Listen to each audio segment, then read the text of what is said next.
여러분, 여기 학교 교과서가 있습니다. 이 교과서는 요약하면 학생들에게 이렇게 말합니다.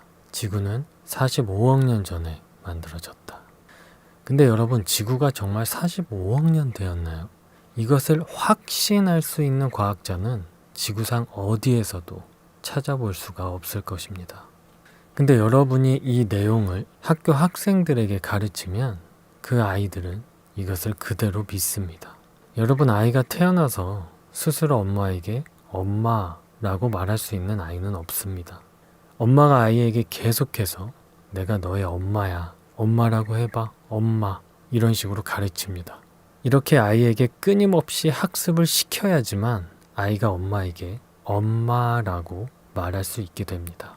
태어나자마자 엄마에게 엄마라고 하는 아이는 없습니다.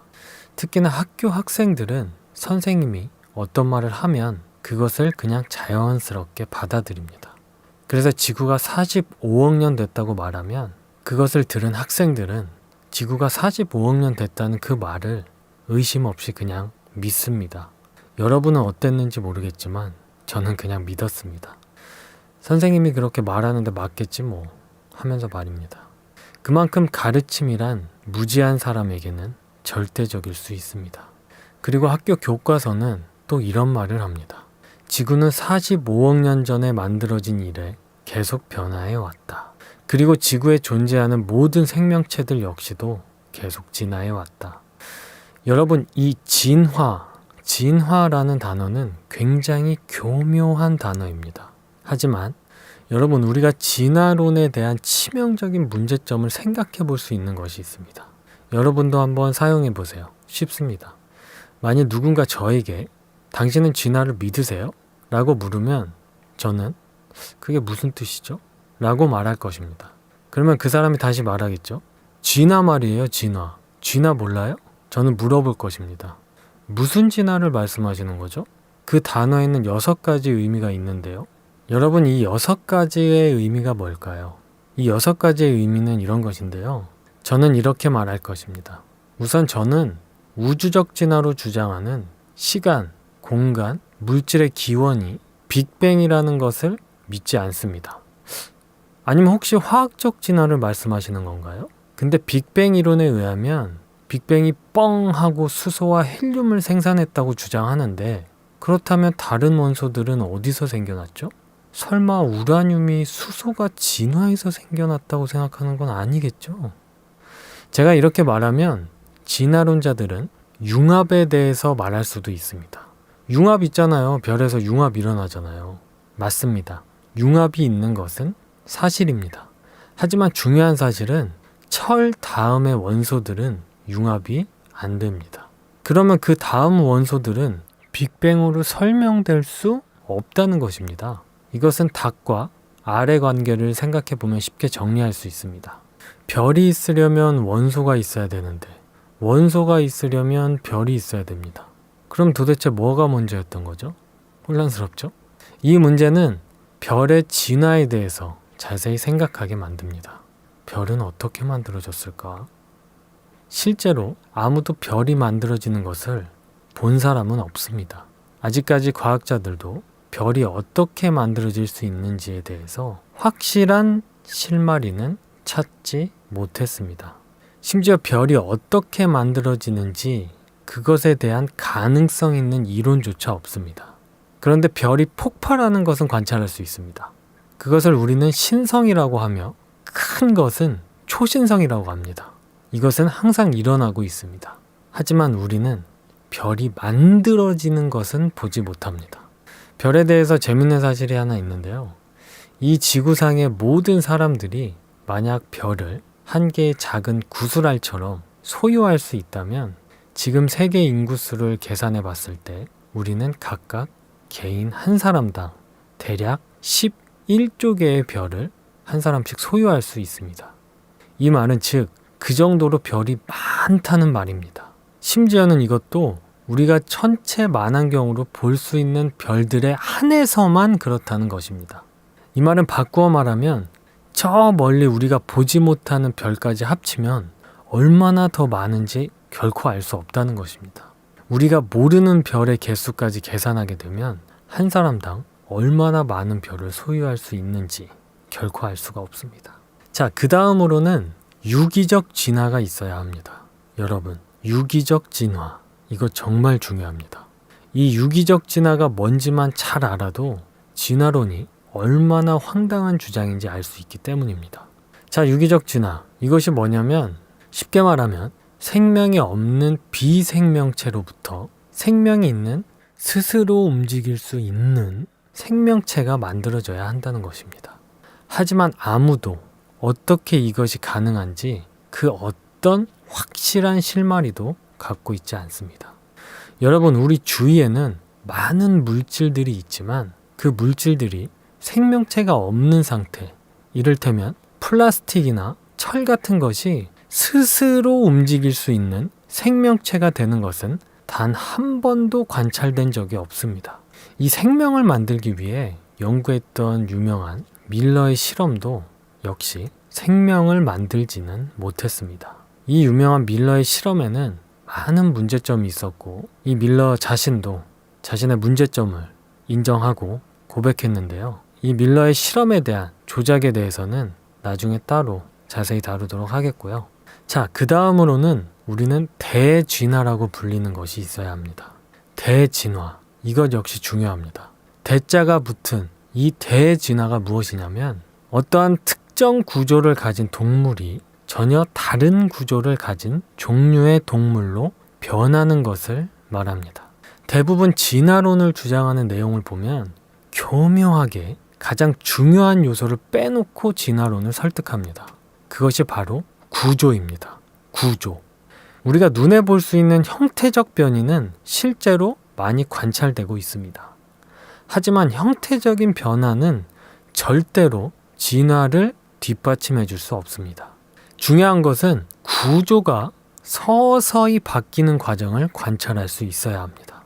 예를 들면 피부로 숨을 쉬는 동물이 갑자기 폐가 조금씩 생기면서 피부와 폐로 동시에 숨을 쉬고 그러면서 점점 기존에 피부로 숨쉬던 구조가 점점 사라지고 폐로만 숨을 쉬는 단계로 가는 어정쩡한 구조적 중간 단계, 즉 구조적인 변화를 관찰해야 합니다.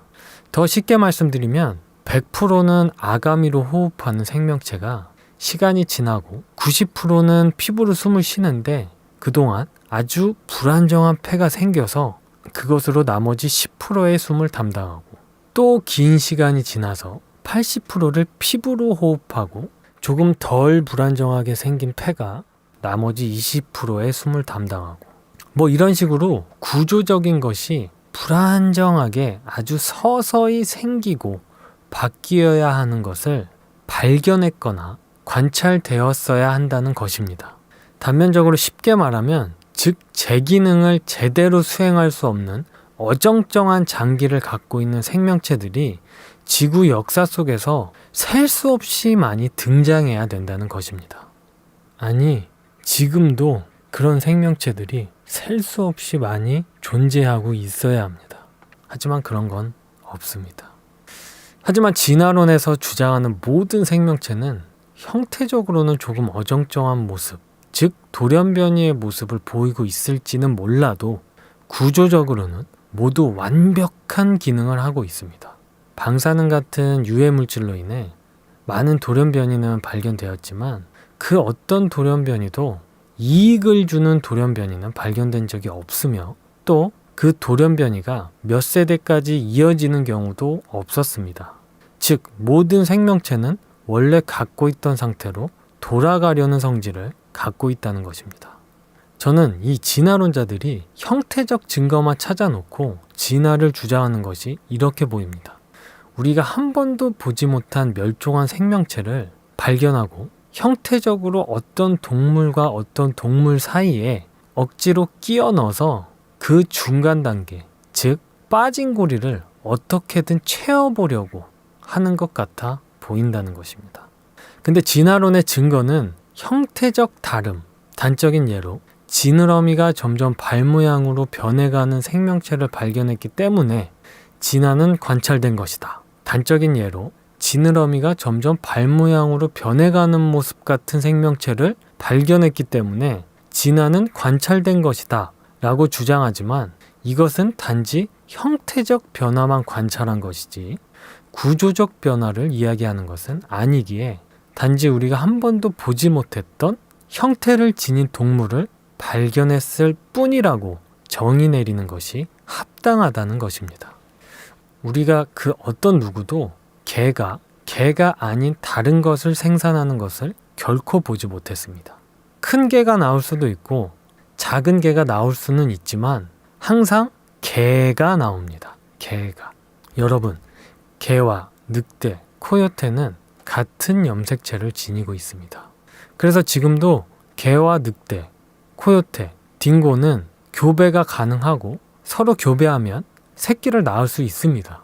하지만 진화론은 마치 늑대가 개로 진화된 것처럼 교묘하게 따로따로 분류해놨습니다. 하지만 개가 염색체 숫자가 다른 고양이과 동물과는 절대 교배를 할 수 없습니다. 예를 들면 사자나 호랑이 표범 같은 애들이요. 그리고 우리는 진화론의 해석이 잘못됐다는 것은 5살짜리 아이라도 알 수 있다는 걸 이것을 통해서 알 수 있습니다. 보세요. 여기 개, 늑대, 코요테, 바위가 있습니다. 이 중에 뭐가 다르죠? 이 문제는 아마 초등학생도 쉽게 맞출 수 있을 것입니다. 하지만 실제로 진화론은 모든 생물은 바위의 배양액으로부터 만들어졌다고 말합니다. 이게 무리한 해석이라고 생각하실 수도 있겠지만 결국 진화론은 우리의 조상을 계속 거슬러 올라가면 우리는 바위의 배양액에서 시작된 거라고 진화론은 주장합니다. 즉 우리의 조상은 바위인 것이죠. 진화론을 믿는 과학자들은 진화론을 복잡하게 설명을 합니다만 결국 간단하게 요약하면 이게 진화론이라고 볼 수 있습니다. 성경에서 하나님은 말씀하십니다. 땅의 짐승을 종류대로 내라 하시니. 창세기 1장 24절입니다. 영국의 찰스 다윈은 종의 기원이라는 책을 썼습니다. 종의 기원. 자, 여러분, 개와 늑대는 같은 종류의 동물이지만 다른 종이라고 합니다. 그래서 여기서 우리가 주목하고자 하는 것은 종류와 종은 다르다는 말씀을 드리고 싶은 것인데요.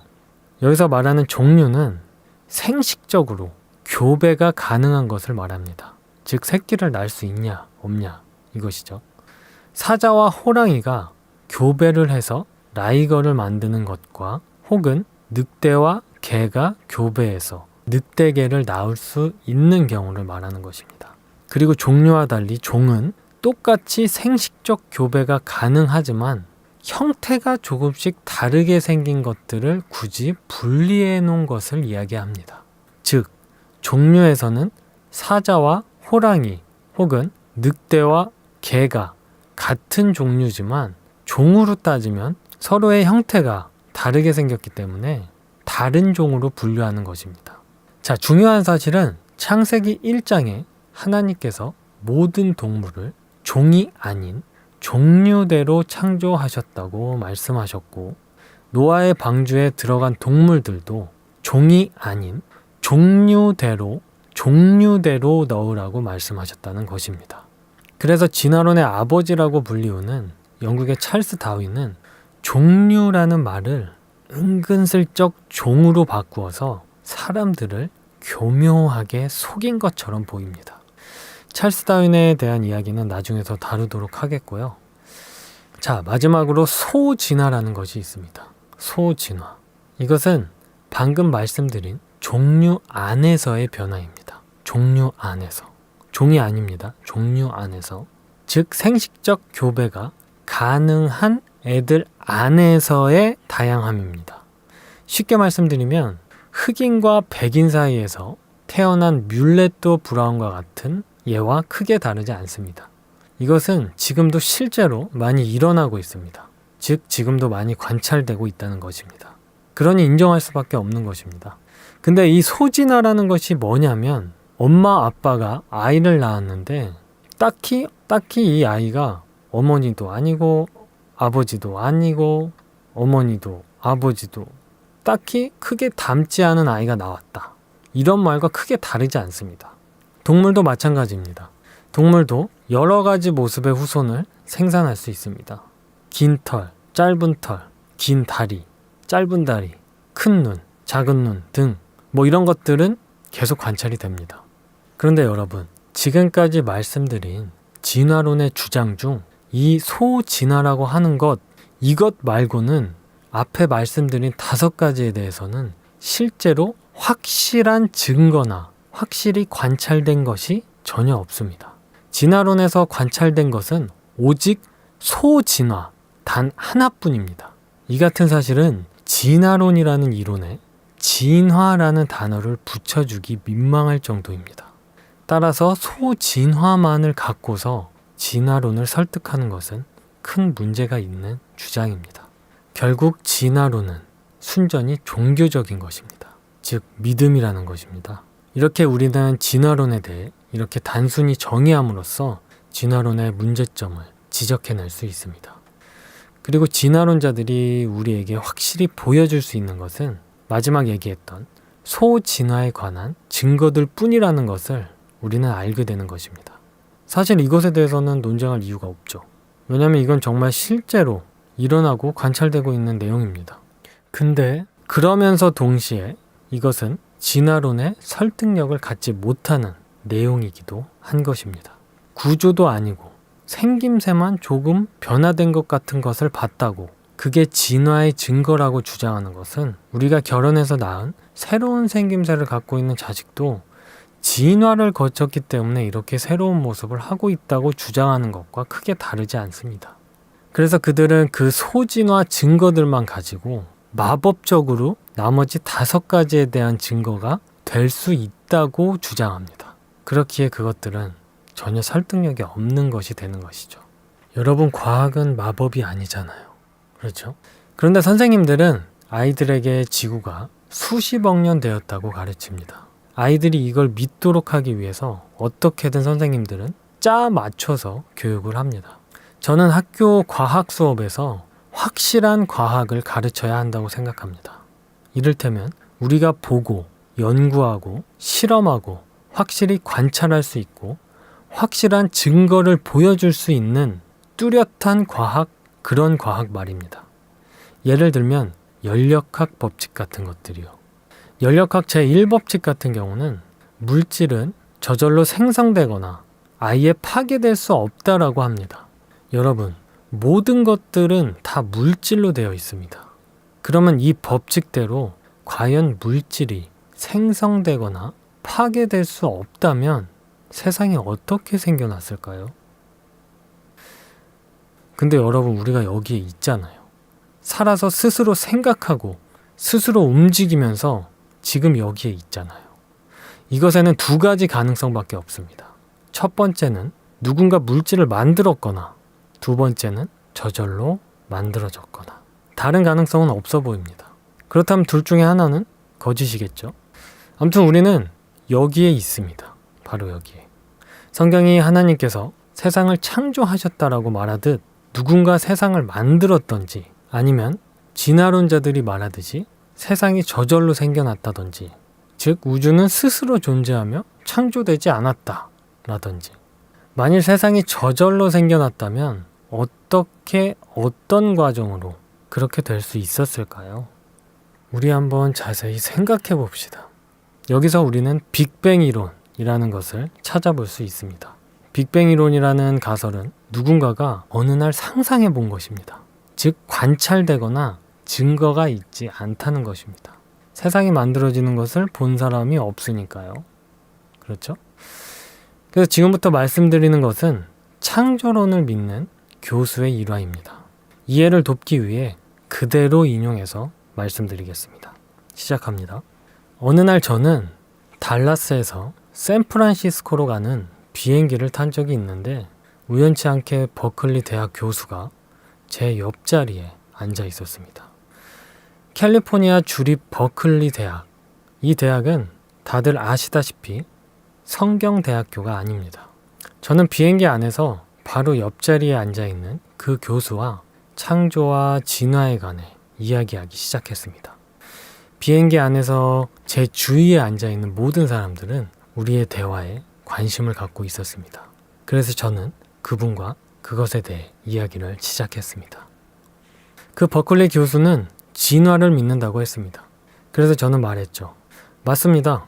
버클리에서 학생들을 가르치시려면 그러셔야 할 겁니다. 이번엔 제가 질문했습니다. 선생님, 진화를 믿으신다면 세상이 어떻게 생겨났습니까? 그 버클리 교수가 대답했습니다. 모르세요? 그거는 빅뱅으로 생겨났습니다. 저는 말했습니다. 한번 들어보고 싶은데 들려줄 수 있겠습니까? 그는 말했습니다. 당신은 과학교사라면서 빅뱅에 대해서 못 들어보셨단 말입니까? 제가 말했습니다. 아니요, 빅뱅에 대해서 많이 들어봤습니다. 저도 빅뱅을 믿습니다만 저의 빅뱅은 선생님 빅뱅과는 다른 것 같습니다. 선생님께서 선생님의 빅뱅에 대해서 말씀해 주시면 저는 저의 빅뱅에 대해서 말씀해 드리겠습니다.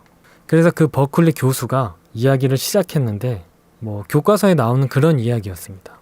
대략 180억에서 200억 년 전에, 참 정말 긴 시간이죠. 우주의 모든 물질이, 정말 많은 물질이겠죠. 글자에서 사용하는 마침표보다 더 작았을 수도 있는 하나의 아주 고밀도, 고온의 지점에 점처럼 집중되었습니다.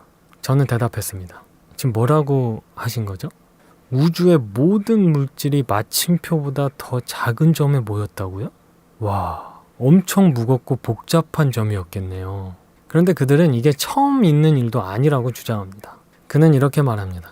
수십억 년 후에 언젠가 모든 물질과 에너지가 다시 조그만 점으로 응집될 텐데 이 점은 문자 끝에 있는 마침표보다 더 크지 않을 것입니다. 그러면 빅뱅이 또 일어날 것입니다. 여러분, 빅뱅은 800억 년에서 1000억 년마다 일어날 수 있다는데 우리가 이것을 믿어야 할까요? 그리고 과학 교과서에는 이런 말도 써 있습니다. 아무것도 아닌 것이란 아무것도 아니라는 뜻이다. 여러분, 이게 무슨 말인지 아시겠나요? 근데 뭔가 생각나는 건 없으신가요? 이런 말이 있었잖아요, 예전에. 재밌는 말 중에. 나는 아무 생각이 없다. 왜냐하면 아무 생각이 없기 때문이다. 이런 말을 이해하지 못하는 저희가 무지한 것일까요? 아니면 이 글을 작성한 분이 똑똑한 것일까요? 이게 과학 교과서에 과연 실려도 되는 말일까요? 참 이것이 참 의문입니다. 그리고 그가 쓰기를 물질과 에너지만 사라지는 게 아니라 공간과 시간도 사라진다. 그러나 물리학자들은 아무것도 아닌 것으로부터 거대한 폭발에 의해 우주가 시작되었다는 이론을 제시한다. 여러분, 어느 날 아무것도 아닌 것이 뻥 폭발했는데 우리가 생겨났대요. 그들 진화론자들은 이렇게도 말했습니다. 그 폭발한 것은 지름이 2에서 3광년이었다. 그리고 그 다음에 또 말을 바꾸기를 아니다. 2억 7천만 마일이었다.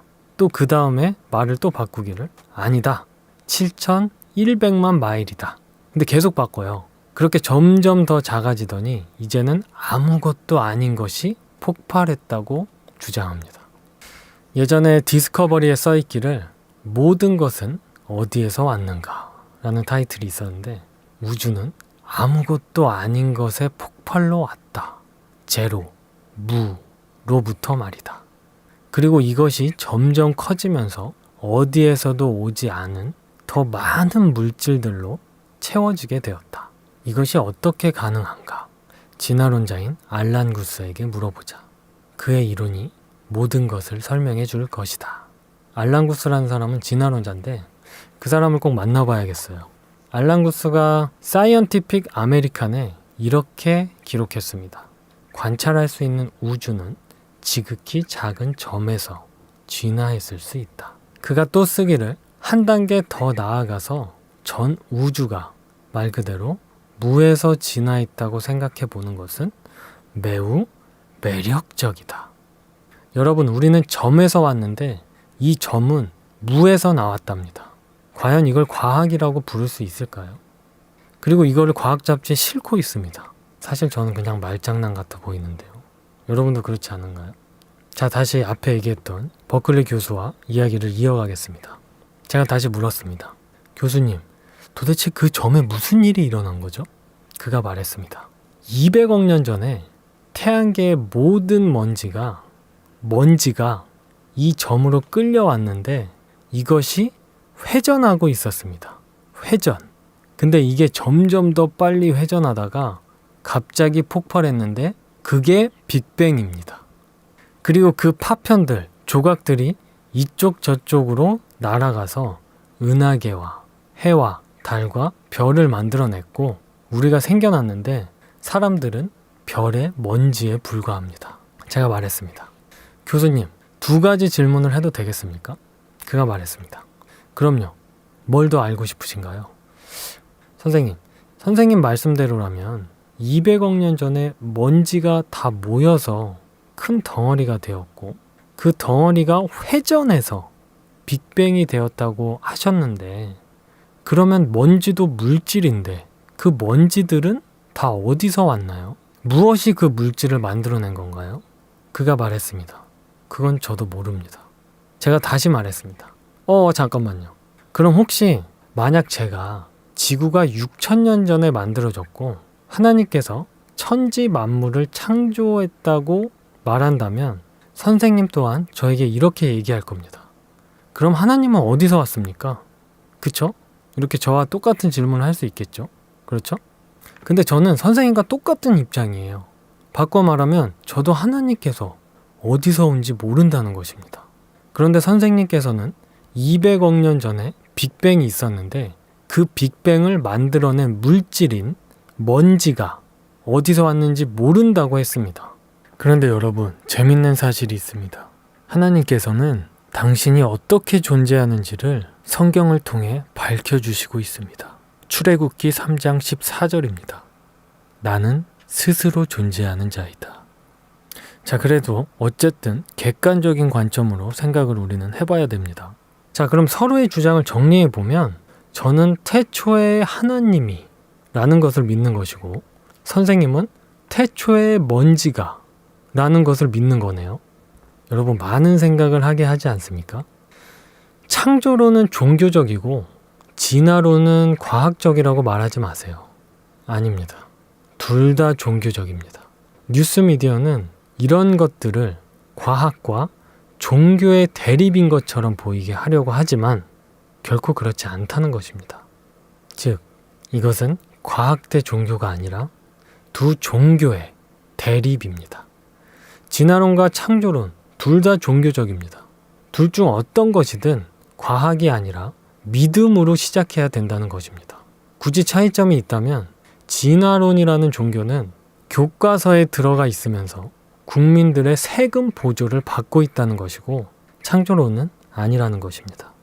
자, 앞에 말씀드린 바와 같이 물질이 어디서 왔는지 모른다고 했던 진화론자는 그 빅뱅을 일으킨 먼지, 즉 물질이 어디서 왔는지 모른다고 했었죠. 그래서 저는 우주의 수많은 법칙들은 어디서 왔는지 아냐고 다시 물어봤습니다. 많은 분들이 아시다시피 이 우주는 법칙들의 지배를 받고 있습니다. 그 법칙을 만든 하나님께서는 물론 지배를 받지 않겠지만요. 어쨌든 우주에는 많은 법칙들이 존재합니다. 중력, 원심력, 관성, 보일의 법칙, 연력학 법칙, 코울의 법칙 등 이렇게 우주에는 많은 법칙들이 있습니다. 그런데 중요한 것은 이런 법칙들이 다 어디에서 왔는가 하는 것입니다. 여러분, 이 법칙들은 왜 진화하지 않을까요? 이런 생각 해보신 적 있으신가요? 왜 중력은 항상 일정할까요? 그리고 그 에너지는 어디서부터 어떻게 생겨났을까요? 그리고 누가 이 작은 점이라는 기계를 돌릴 가스를 만들어냈을까요? 그 교수가 말했습니다. 우리는 그런 거에 대해서는 모릅니다. 제가 다시 말했습니다. 다른 질문 더 해도 되겠습니까? 그가 말했죠. 물론입니다. 딴 거 뭐 더 알고 싶은 거 있으신가요? 제가 황당해서 이런 말을 했습니다. 지금까지 아무것도 제 질문에 알려주신 것 없이 모른다고만 하셨는데요. 그렇게 말하고 저는 질문을 이어갔습니다. 혹시 선생님 사는 동네에 회전 놀이기구가 있나요? 여러분, 회전 놀이기구가 뭔지 아십니까? 아이들 놀이터에 막 돌아가는 기구 있잖아요. 애들이 지나치게 빠르게 돌려서 토하고 막 그러는 거 있는데 다 아시죠? 뭐 어쨌든 그가 말했습니다. 아니요, 저희 동네에는 그런 회전 놀이기구가 없습니다. 제가 다시 말했습니다. 하나 사시죠. 회전 놀이기구에서 아주 중요한 과학 법칙을 배울 수 있거든요. 자, 초등학생 아이들을 회전 놀이기구에 태우고 미식축구 선수들을 시켜서 가능한 한 빠르게 이것을 시계 방향으로 돌려본다고 가정해 봅시다. 여러분은 이 상황을 머릿속에 그려보세요. 아이들을 회전 놀이기구에 태우고 돌리기 시작하면 아이들은 1단계에서 4단계의 과정을 거치게 됩니다. 1단계 때는 아이들이 자극이 없기 때문에 미식축구 선수들에게 항의를 합니다. 더 빨리요, 더 빨리 돌려주세요. 1단계에서 48km 정도가 되면 아이들은 2단계에 돌입하는데 이때 아이들은 소리를 지르는 것을 멈추고 조용히 자신의 목숨을 지키기 위해 기구를 꽉 움켜쥐는 데 집중하게 됩니다. 그리고 96km에 이르게 되면 3단계에 들어가는데 이때 아이들은 살기 위해 다시 소리를 지르기 시작합니다. 그만 제발 멈춰주세요 라고 소리칠 것입니다. 왜냐하면 살아야 하니까요. 조금 끔찍하지만 여러분 멈추지 말고 계속 더 돌려봅시다. 그렇게 시속 160km가 되면 4단계에 들어갑니다. 이때 아이들은 그 놀이기구에서 떨어져 날아가 버리게 됩니다.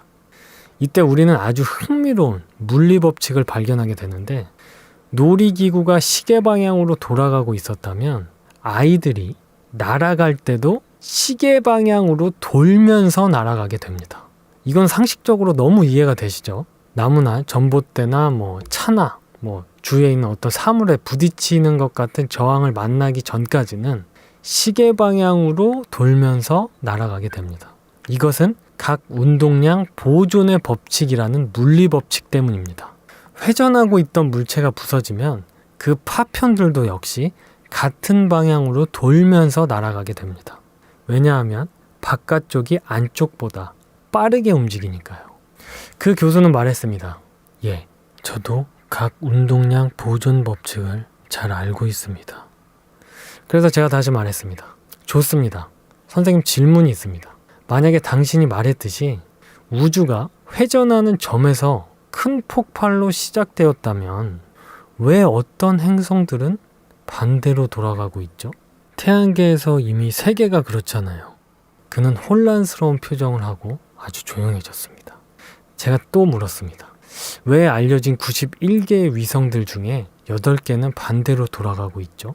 왜 목성, 토성, 해왕성에는 동시에 양쪽 방향으로 돌아가는 위성들이 있죠? 왜 해는 98%가 수소나 헬륨인데 왜 다른 행성들에는 왜 1% 미만의 수소와 헬륨밖에 없는 것이죠? 정말 이것들이 선생님 말씀대로 다 빅뱅에서 왔다면 왜 모든 행성들이 이렇게 너무 다른 특징들을 갖고 있는 거죠? 왜 그것들이 이렇게 다른 겁니까? 왜 이렇게 굉장히 다른 성분들을 가지고 있는 것입니까? 심지어는 어떤 은하계는 전체가 반대로 돌고 있는 거 아시죠? 왜 이것들이 거꾸로 돌고 있는 거죠? 그가 되물었습니다. 잘 모르겠네요. 왜 그런 것 같습니까? 저는 그가 질문하기를 기다렸습니다. 제가 말했습니다. 선생님, 그것은 간단합니다. 태초에 하나님께서 천지를 창조하셨는데 하나님께서 일부러 그렇게 하신 것입니다. 여러 가지 있겠지만 그 많은 이유 중에 하나가 빅뱅 이론이 맞지 않다는 것을 증거하기 위해서 그렇게 하신 것 같습니다. 여러분, 빅뱅 이론의 오류, 그 첫 번째 이야기는 여기까지입니다. 두 번째 이야기로 다시 찾아뵙겠습니다.